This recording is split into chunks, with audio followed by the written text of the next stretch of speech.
ব্রাজিলের চূড়ান্ত স্কোয়াডে ডাক পাওয়ার খুব কাছাকাছি রয়েছেন নেইমার জুনিয়র। শোনা যাচ্ছে নেইমার যদি স্কোয়াডে জায়গা পান তাহলে বাদ পড়তে পারেন জোয়াও পেদ্রো, এছাড়াও বাদ পড়তে পারেন আন্দ্রে সান্তোস।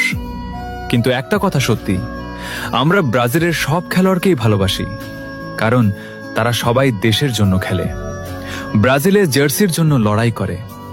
তবুও নেইমারের জন্য আলাদা একটা অনুভূতি কাজ করে, কারণ আমরা ছোটবেলা থেকে ব্রাজিলকে যতটা ভালোবেসেছি তার বড় একটা কারণ ছিল নেইমার।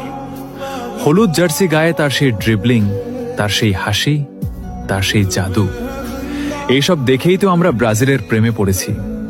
তাই আজ যখন শুনি নেইমার আবার ফিরতে পারে, তখন বুকের ভেতর অন্যরকম একটা শান্তি লাগে।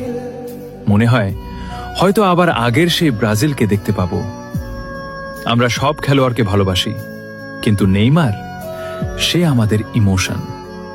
তাই এখন শুধু একটাই অপেক্ষা, চূড়ান্ত স্কোয়াডে আবার সেই নামটা দেখার অপেক্ষা, বস নেইমার জুনিয়র।